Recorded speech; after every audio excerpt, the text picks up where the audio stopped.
In this video, I'm going to go through all of the lore and connections in the new entry to Specialist Stories, Fated Path. And in this entry, we get to hear from Angel, who has gone undercover, so to speak, and joined the Coalition to learn about their plan, their agenda. And he was sent by Oz to do this. And that's not surprising for Oz to do that because I think he's worried about how the coalition's similar message to the non-patrioted can damage their image. And so at first, Angel saw the coalition and the non-patrioted as like two different things. Like he didn't think that the non-patrioted were so hateful and that they had some echo chamber, as he mentions. But then as he goes on and he rises through the ranks and he learns that, hey, maybe this this rhetoric is not for nothing. And we then learn that after several months, he's kind of been indoctrinated to this coalition, and he starts to, go against what Oz wanted to do at first. We don't know, it's hard to say what information he withheld. Um, but, and then we get the next paragraph where it says that Angel received a transmission, which this has to take place like roughly like November 2048, and then before he's being deployed in Chile, because what's mentioned next is stuff that was related to season six, and the whole Boreas incident took place largely in November 2048, because we can probably infer that this contact that sent a transmission to Angel is Valkyrie, um, because they share a file with him and it's sent on Irish's behalf. And this kind of, shocks Angel, because he's kind of changed from how he was, and he hasn't seen any of the other Exodus specialists for years. And so he's gonna have a reunion with some of them at least. And the file that was sent is probably evidence that Gambit Squad collected in season six when they were sent by Blackburn to um, remove all connecting information to Archangel in the Brace facility, but they also made a copy of that data to use for future plans for of Valkyrie. And then it mentioned that there are three Exodus specialists who are deploying: Sundance, Crawford, and Blasco. And the way that it's worded here, I wouldn't be surprised if there are two specialists on each side of the conflict, so one supporting coalition and one defending the coalition, or one opposing the coalition. And this, when I read this and saw that Crawford's going to be involved, this kind of uh, supports one of my theories that from last season. I've shared it before, and it's basically how in the reveal trailer for season six, where it had in the beginning, it had Crawford entering the Boreas lab and finding all of these dead soldiers, and he figured out where all the missing notepads went, and he sent out a transmission in the trailer, and it connects with the mission briefing on Redacted, where the commander says that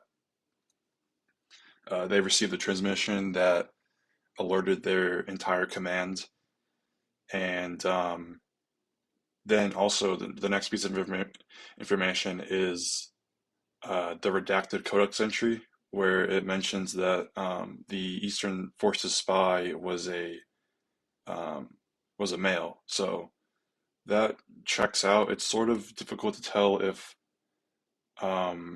Crawford being in the trailer is actually like canon or like it represents the lore, because the other events of the trailer has the specialists in uh, a BCS gear and also in Unit 86 gear. And in terms of the actual lore, uh, the when Gambit went down in the facility and did what they had to do, they never actually fought against Unit 86. So it's difficult to really tell if like Crawford being in the trailer is supposed to like be what actually happened.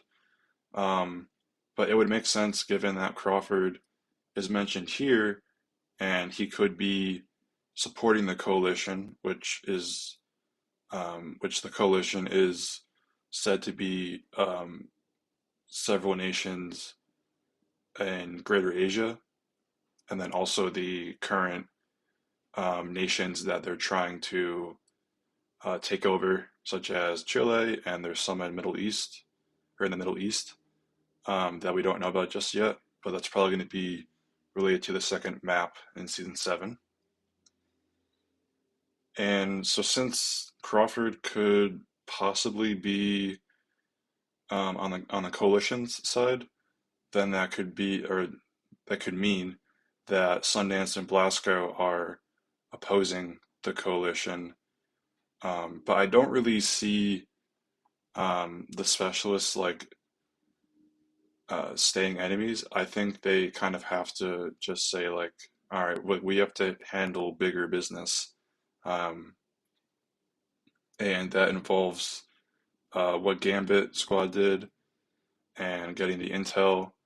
But Valkyrie just doesn't know about what Blackburn's like end game is, kind of. Um, but yeah, and then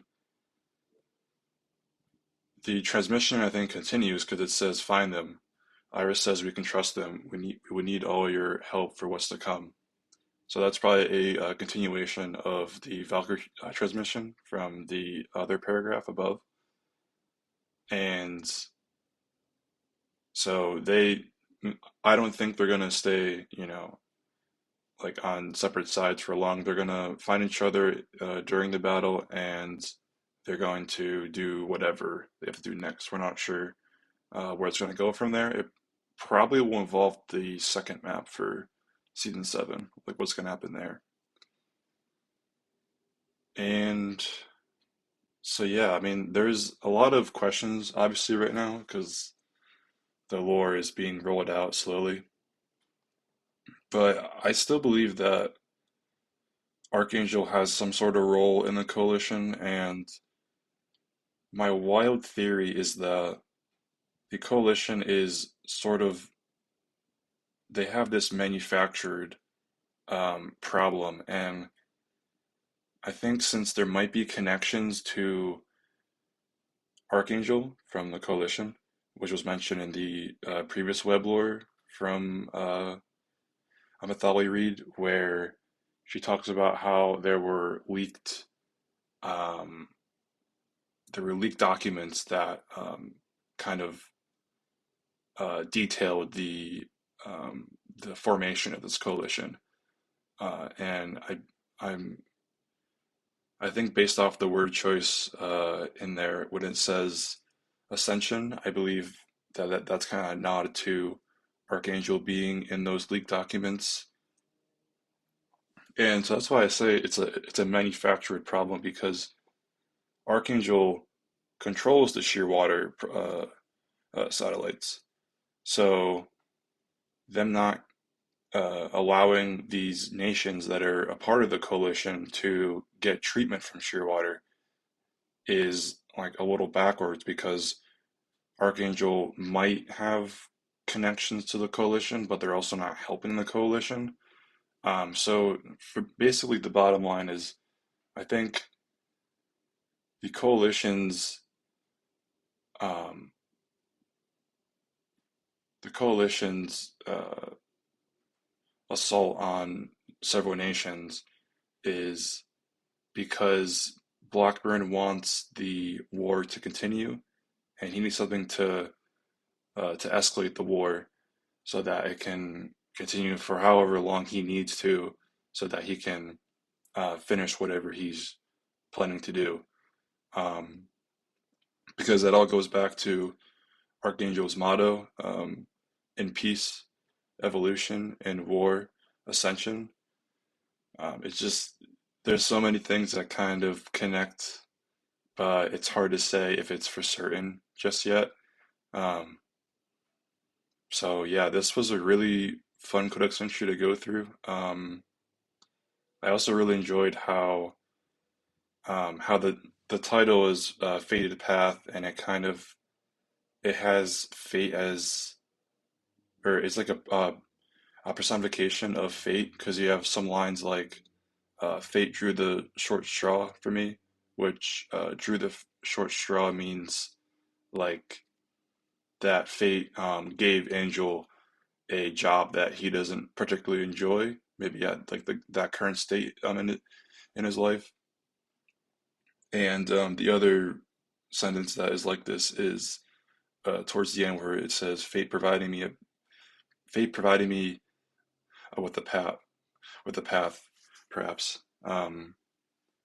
Yeah, just kind of like that saying, oh, like I'm kind of destined to come to rejoin with kind of the family they had on the Exodus. Um, so some pretty cool stuff. I can't wait to see what's next in the web lore. Um, and yeah, thanks for watching, and I'll see you next time.